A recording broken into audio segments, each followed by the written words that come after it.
இன்னைக்கு எபிசோட்ல போன வாரம் நடந்த சில அநியாயமான விஷயங்கள், என்ன சொல்றது, சில verbal abuse, physical attack, violence, தன்னை ஹீரோவை நினச்சிக்கிட்டு ரவுடித்தனம் பண்ண சில பேரெல்லாம் வந்து நறுக்கு நறுக்குன்னு நல்லா வண்டையாக கேட்பாங்க கேள்வி அப்படின்னு நினச்சிட்டு இருந்தோம்.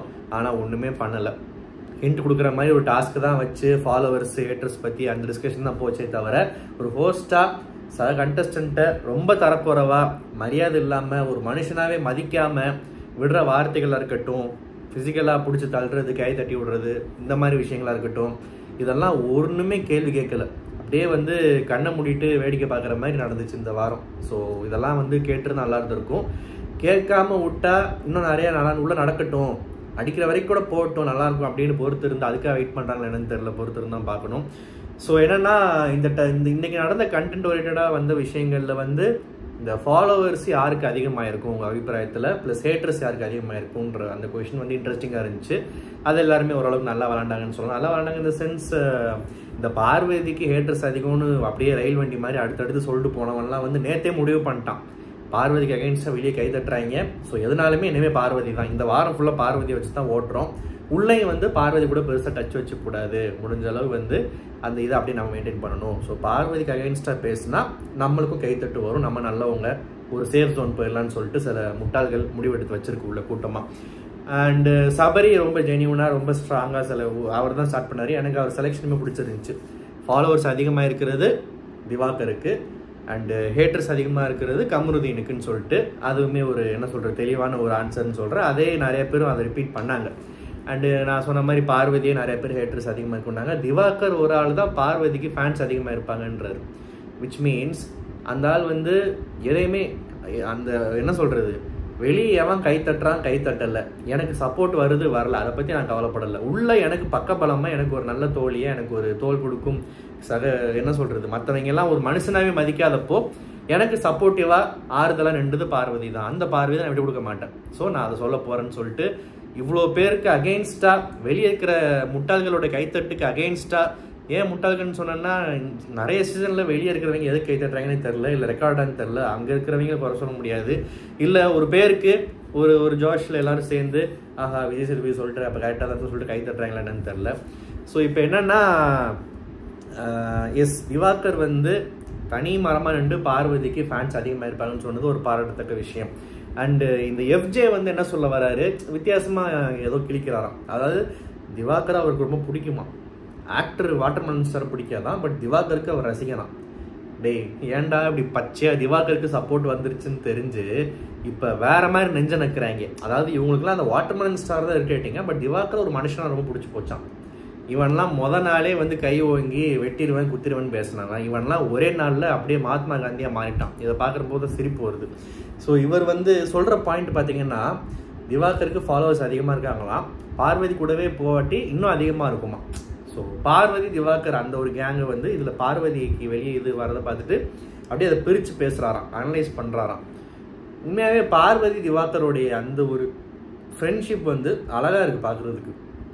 யார் என்ன சொன்னால் என்ன, வெளியே உனக்கு கெட்ட பேராக இருந்தா என்ன, நல்ல பேராக இருந்தா என்ன, உள்ள நீ பாட்டுக்கு இருக்க, உனக்கு எனக்கு பிடிச்சிருக்கு, எனக்கு உனக்கு பிடிச்சிருக்கு, மற்றவங்க மேலே கொட்டுற வன்மம், வார்த்தைகள், வயலன்ஸ்க்கு அகேன்ஸ்டாக நான் உனக்கு கேள்வி கேட்பேன், நான் உனக்காக இருக்கேன். ஸோ அந்த ஒரு இவருக்கு சப்போர்ட் பண்ணிட்டா எங்கே நம்ம இமேஜ் கெட்டு போயிருமோ, நம்ம குறைஞ்சிருவோமோ, இந்த ஆளுக்கு வெளியே வந்து கெட்ட பேர் இருக்குது, ஸோ நமக்கு வந்து ஓட்ஸ் கம்மியாயிருமோ அப்படின்னு யோசிக்காமல் உள்ள ஒரு அநியாயம் நடக்குது, எல்லாரும் ஒருத்தர் கார்னர் பண்ணுறாங்க, நான் அவருக்கு சப்போர்ட்டாக நிற்கிறேன் பிகாஸ் அந்த ஆள் எந்த தப்பும் பண்ணல அப்படின்னு திவாகருக்கு சப்போர்ட்டாக நிற்கிற பார்வதியை வந்து நடிக்கிறாங்க, ஹேட்டர்ஸ் அதிகமாக இருக்கும் அப்படின்னு சொல்லி பேசுறது கூட பரவாயில்ல.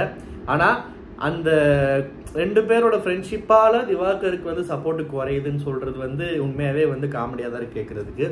அண்டு இந்த எஃப்ஜே பையன் வந்து திவாகர் சொல்லாத ஒரு விஷயத்த வந்து ஹைலைட் பண்ணி சொல்கிறப்போ திவாகரால் சும்மா இருக்க முடியல. ஏன்னா சொல்லாத ஒரு வார்த்தையை சபையில் இவ்வளோ பேர் மறுபடி பதிவு பண்ணுறான், நான் அப்படி சொல்லவே இல்லைடான்னு குறுக்க பூந்து பேசுறதுல எந்த தப்பும் இல்லை.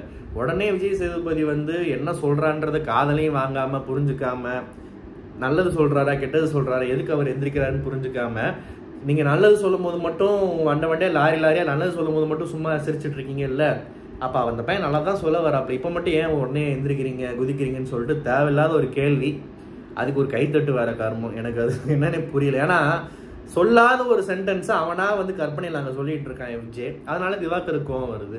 கோவம் கூட வரல, இல்லை சார் சொல்லாத விஷயத்த அவர் சொல்கிறப்ப என்னால் அமைதியாக இருக்க முடியல சார்னு சிரிச்சிட்டே அவ்வளோ திவாகர் தெளிவாக பேசுகிறாப்புல. விஜய் சேதுபதி குழப்பறாப்புல போட்டு. ஏன்னா அவருக்கு பாவம் தெரியல என்ன நடந்துச்சுன்னு. அட்லீஸ்ட் மைக்கில் சொல்கிறத கேட்டாவது புரிஞ்சுக்கணும். ஏதோ பஞ்சு பேசணும், கண்டஸ்டன்ஸை நம்ம கண்ட்ரோலில் வைக்கணும், பயன்படுத்தணுன்ற பேரில் அந்த நோஸ் கட்டு தொடர்ந்து போயிட்டே தான் இருக்குது. அவங்கள பேச விடுறதே இல்லை. கமல்ஹாசன் அதிகமாக பேசுவார்னு கம்ப்ளைண்ட் பண்ணுவான். ஆனால் அதிகமாக பேசுகிற கமல் சாரே வந்து கண்டஸ்டன்ஸை பேச விட்டு புரிஞ்சு என்கரேஜிங்காக இருக்கட்டும், குறை சொல்கிறதா இருக்கட்டும், திட்டுறதா இருக்கட்டும், கண்டிப்பாக இருக்கட்டும், அட்வைஸாக இருக்கட்டும், ப்ராப்பராக இருக்கும். அந்த கான்வர்சேஷனே அழகாக இருக்கும் பார்க்குறதுக்கு. இங்கே வந்து இங்கே நான் சொல்கிறத மௌனி நீ கேட்குற, நீ குறுக்க பேசக்கூடாது, எந்திரிச்சு தான் பேசணும், உட்கார்ந்த கேள்வி கேட்பேன், நடந்த கேள்வி கேட்பேன், சிரிச்சா ஏன் சிரிக்கிறேன்னு கேட்பேன், கொரட்டை விட்டா கொட்டாய் விட்டா ஏன் கொட்டாய் விடன்னு கேட்பேன். எதுமோ ஸ்கூல் மாதிரி இருக்குது. ஸ்கூலில் தலைக்கணம் பிடிச்ச டீச்சர்ஸ் இருப்பாங்கல்ல, நான் டீச்சரு என் பேச்சை 40 பேர் கேட்கணும், அந்த மாதிரி இருக்குது. ஆள் பார்க்க தான் ஸ்ட்ரிக்டாக இல்லையே தவிர ரொம்ப மூஞ்சி அடிச்சமா டக்கு டக்குன்னு பேசிடுறாப்புல. சரி, இது இம்ப்ரூவ் பண்ணுறாரா என்னன்றதை பொறுத்துன்னு தான் பார்க்கணும். பிரவீனையும், அதாவது அந்த பிரவீன், அந்த ஜென்சி மன்சொல்லிக்கான் இருக்காருல்ல, அந்த பிரவீனையும் கமருதீனையும் ஒரு விஷயத்தில் பாராட்டலாம். எஸ், திவாகருக்கு வெளியே சப்போர்ட் இருக்குன்னு வெளியே சவுண்ட் வச்சு தென்படுது. எல்லாருமே திவாகருக்கு ஃபாலோவர்ஸ் அதிகமாக இருப்பாங்கன்றாங்க.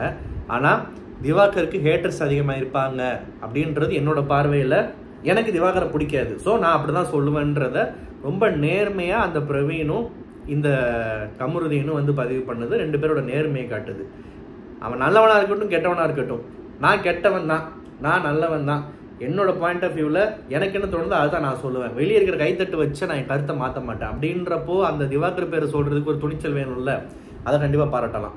அண்டு கெமி வந்து என்ன சொல்கிறது, அந்த அப்சரா யார் வந்து வெளியே போவான்னு ஒரு கேள்வி கேட்டாங்க. இந்த மாதிரி வந்து எவிக்ஷன் வந்து யார் ஆவான்னு சொல்லிட்டு எல்லாருமே வந்து விஜய் சேதுபதி அவரே சொல்லிட்டார். ரொம்ப பூசி முழுங்கி, ரொம்ப ஒரு மாதிரி டிப்ளமேட்டிக்காக, ரொம்ப ஒரு பாலிஷ்டாக வந்து விட்டு கொடுக்காம பேசுகிறாங்களாம் அப்சராவை. அதுவும் இந்த கெமி சொல்கிறப்போலாம் வந்து அப்சரா கிட்ட பெருசாக நிறைய இருக்குது. ஆனால் இது வரைக்கும் அவங்க எதையுமே வெளியே காட்டலை. காமிச்சாங்கன்னா நிறைய பேருக்கு அவங்கள பிடிக்கும்னு நினைக்கிறேன்னு சொல்கிறாங்க. என்னன்னு ஒன்றும் சத்தியமாக எனக்கு புரியலை. அப்சரான்ற பொண்ணு இருக்கிறதே நிறையா பேருக்கு தெரில, ஓகேவா? அவங்க கதையை கேட்குறதுக்கு ஒரு எல்லாருக்குமே ஒரு ஈகர்னஸ் இருக்கும். என்ன சொல்ல வராங்க, ஸ்ட்ரகிள் எதாவது இருக்கா? அவங்க ஃபேமிலியில் ஆஃப்கோர்ஸ் சப்போர்ட்டிவாக ஒத்துக்கிட்டாங்க. அது உண்மையாகவே நம்ம இன்ட்ரோலே அதை பாராட்டி பேசணும். அந்த விஷயத்தில் அப்சர் ரொம்ப பிளெஸ்டு. இருந்தாலும் இந்த சொசைட்டியில் அவங்க ஃபேஸ் பண்ணிக்கிற சேலஞ்சஸ் பற்றிலாம் சொல்லுவாங்க. அதெல்லாம் வந்து இனிமேல் பொறுத்திருந்து பார்க்கலாம். என்னென்னா அப்சரா கண்டென்ட்டே கொடுக்கல, இருக்கிற இடமே தெரில. இதே மாதிரி கலையரசன் சொல்ல மாட்டாங்க. ஆனால் ஏன் உள்ளே வந்து ஒன்றும் பார்க்கல பெருசான்றாங்க, ஆனால் நிறைய திறமை இருக்குன்றாங்க. யாருமே ஹர்ட் ஆகிடக்கூடாது, நம்ம பாயிண்ட்டை ரொம்ப வந்து கரெக்டாக நெஞ்ச நக்கிற மாதிரி பேசணுன்றதுல ரொம்ப தெளிவாக இருக்காங்க. அது எல்லா சீசனும் நடக்கிறது, இப்பயும் நடக்குது. சட்டுப்புட்டுன்னு எனக்கு பிடிக்கல, இவங்க வெளியே போவாங்கன்னு தோணுது, இல்லாட்டி இவங்க வேஸ்ட் டம்மி பீஸு சும்மா உட்காந்துருக்காங்க, மிச்சர் திங்கிறாங்க, வெளியே போவாங்கன்னு தோணுது, எவனுமே சொல்ல மாட்டேங்கிறான். ஸோ பிரவீன் காந்தியோட எவிக்ஷன் இதை பற்றி பேசணுன்னா, பிரவீன் காந்தின்றவர் வந்தார், நல்லா பேசினார், கொஞ்சம் சுவாரஸ்யமாக சில விஷயங்கள்லாம் கொடுத்தாரு. வெளியே போகிற வரைக்கும் பயங்கரமாக ஏதோ குழப்பி விட்டு ஏதோ பேசிட்டு போயிட்டாரு. அவர் வந்ததில் ஒரு உருப்படியான காரியம் என்னென்னா, இத்தனை நாளாக வெளியே வந்து அட்லீஸ்ட் நம்ம ஒரு 90s கிட்ஸ்லேயே நிறைய பேருக்கு தெரியாது. ஒரு இன்டர்வியூவில் இருக்கட்டும், சோஷியல் மீடியாவில் பார்க்குறப்போ யாரா இது கோமாளி அப்படின்னு பார்த்துட்டு இருந்த முகங்கள் வந்து இவர் கோமாளி இல்லை, வாழ்ந்து கேட்ட ஒரு சக்ஸஸ்ஃபுல் டைரக்டரு. முக்கியமாக நமக்கு எல்லாம் இப்போ வரைக்கும் பிடிக்கிற ரட்சகன் படத்தை டைரக்ட் பண்ணியிருக்காரு. அந்த பாட்டெல்லாம் கேட்குறப்போ கண்டிப்பாக பிக் பாஸ் பார்க்குற ஆடியன்ஸுக்கு இனிமேல் பிரவீன் காந்தி ஞாபகம் வரும்ல. 23 வயசில் இவ்வளோ பெரிய ஸ்டார் காஸ்ட் வச்சு இப்படி ஒரு பிரம்மாண்டமான, அந்த காலத்திலேயே வந்து தெலுங்கு, சவுத் இந்தியா, அந்த லாங்குவேஜ் இந்த லாங்குவேஜில் ஹிட் ஆகக்கூடிய ஒரு பேன் இந்தியா படத்தை கொடுத்துருக்காரு அப்படின்றது ஒரு விஷயம் இருக்குல்ல. ஸோ பிரவீன் காந்தி வந்து அவருக்கு ஒரு அடையாளம் கிடச்சிச்சு இந்த ஒரு வாரத்தில். அதை யூஸ் பண்ணி இன்னும் கொஞ்சம் வேறு மாதிரி பண்ணியிருக்கலாம். பட் ஆனால் மனுஷன் வாய விட்டார், இளைஞர்களுக்காக வழி விட்றேன்னு சொல்லிட்டு. இதெல்லாம் இந்த வயசான கண்டஸ்டன்ஸ் வந்தாலும் இளைஞருக்காக வழி விட்றேன், எனக்கு கால் வலி, முதுகு வலி, இவங்கெல்லாம் இந்த மாதிரி லூஸ் ஸ்டாக் விட போய் அதையவே யூஸ் பண்ணி ஏறி மிதிச்சுட்டு போயிட்டே இருப்பாங்க. இந்த மாதிரி விஷயத்துக்கு தான் வந்து திரும்ப எனக்கு ஞாபகம் வர கண்டஸ்டன்ட்டு சுரேஷ் தாத்தா தான். அந்த மாதிரி வந்து திரும்ப அந்த ஏஜ் கேட்டகரியில் அந்த மாதிரி ஒரு ஆள் திரும்ப எப்போ வருவாங்கன்னு நான் காத்துக்கிட்டு இருக்கேன், வெயிட் பண்ணிகிட்டு இருக்கேன். சரி, ஓகே. ஸோ இந்த மாதிரி வந்து பிரவீன் காந்தி வெளியே போகிறாரு. போகிறப்போ அவருக்கு அது லைஃப்பில் சில இடங்களில் கஷ்டம்லாம் பார்த்துருக்காரு போல், ஒரு அவமானங்களாக இருக்கட்டும், தோல்வியாக இருக்கட்டும். ப்ளீஸ் அது மாதிரி அது ஒரு கஷ்டம் இல்லை, ஒரு ஆக்வர்டாக இருக்கும்ல, எல்லாரும் சுற்றி நின்று என்னமோ வந்து அப்புறம் என்னப்பா பாடியை தூக்கிடலாமா அப்படின்ற மாதிரி இவங்கெல்லாம் நிற்கிறத பார்த்துட்டு, டேய் இந்த சீனே வேணாம், தயவு செஞ்சு அப்படி ஒதுங்கி போயிரு, நான் கடுப்பு கிளப்பாத, எவனையாவது போகிற போக்கில் சப்புன்னு அரைஞ்சிட போகிறேன்ற மாதிரி தான் மனுஷன் இருந்தாப்புல. ஆனால் அவருக்குள்ள ஒரு ஃபீலிங் இருக்குது, சே வெளியே அமிச்சிட்டோமேன்னு சொல்லிட்டு. ஆனால் இந்த ஒரு ஃபீலிங் இருக்கிற ஆள் வந்து வாய் விட்டுருக்கூடாது, நான் வந்து இளைஞர்களுக்காக நான் வெளியே போகிறதுக்கு ரெடி அப்படி அந்த மாதிரி பேசிருக்கக்கூடாது, அதெல்லாம் தேவையில்லை. அண்டு இந்த சுபிக்ஷா நினைக்கிறேன் உங்ககிட்ட நிறைய கற்றுக்கிட்டோன்னு அம்மா ஒன்றும் கற்றுக்கல, போ ஒரு வாரத்தில் நீ என்னத்தை கற்றுக்கிட்ட அப்படின்ற மாதிரி ஒரு ஒன்றும் கற்றுக்கலன்னு சொல்லிட்டு அதான் அங்கே பதில். ஆக்சுவலாக வெளியே போனதுக்கப்புறம் டாட்டா பை பைன்னு சொல்லிட்டு அவரை போட்டு விருப்பம் இல்லைன்ற மனுஷனை பிடிச்சி, இல்லை நாங்கள் வந்து எங்களுக்கு இன்னும் 10 நிமிஷம் கால் ஷீட் வச்சுருக்கோம் விஜய் சேதுபதிக்கு, அந்த ஆளை வேலை வாங்கிட்டு தான் அனுப்பணும், தயவு செஞ்சு அவர் எப்படியா டாட்டா பை பை சொல்ல வைங்க, அகம் டிவி வெளியே அகத்துக்குள் போங்கன்னு சொல்லிட்டு போக வச்சு, விருப்பில் இருக்கிற மனுஷன் டாட்டா பை பைன்னு சொல்ல வச்சு, கடைசியில் வந்து அப்புறம் நான் தூணிலும் இருப்பேன், துரும்பிலும் இருப்பேன், ஸ்பேஸில் இருப்பேன், இன்ட்ரெஸ்டெல்லர் படம் மாதிரி டைலாக்லாம் ஏதோ பேசிட்டு கடைசியில் வந்து வெளியே போயிட்டு, அப்புறம் டக்குன்னு பார்த்தா விஜய் சேதுபதி கோபிநாத்னியா நான் உட்கார மாதிரி ஒரு ஓரமாக போய் முட்டி போட்டு உட்காந்துட்டாப்புல, உட்காந்து பிரவீன் காந்தியை கலாய்க்கிறாரு. அவர் தான் இங்கேயே இருக்கேன் அங்கே இருக்குன்றாருன்னு சொல்லிட்டு ஏதோ டைலாக் பேசினார், பேசிட்டு போயிட்டார். யூஸ்வலாக ஒரு விஷயம் நோட் பண்ணிங்களா, இந்த வீக்கெண்ட் எபிசோட்ஸ்லாம் வந்து 1.5 மணி நேரம் நடக்கும். அந்த 1.5 மணி நேரம் ஆல்மோஸ்ட் வெள்ளிக்கிழமை நிகழ்வுகளை மட்டும் பார்த்துட்டு ஒரு கம்ப்ளீட் 1 மணி நேரம் 1.25 மணி நேரத்துக்கு வந்து கமல் சார் இருப்பார். நம்ம அவரை கமல் சார்ன்ற விஷயத்தை தவிர்த்துட்டு நம்மளால் பிக் பாஸை ரசிக்க முடியல, அந்த மனுஷன் விட்டுட்டு போன இம்பேக்ட் அந்த அளவுக்கு இருந்தாலுமே. இப்போ வீக்கெண்ட் எபிசோட்ஸு மொத்தமே ஆல்மோஸ்ட் வந்து லைவில் டிவியில் வந்து 1.5 மணி நேரம் போகும்னு நினைக்கிறேன். ஹாட் ஸ்டாரில் ஒரு 1 மணி நேரம் தான் போகுது.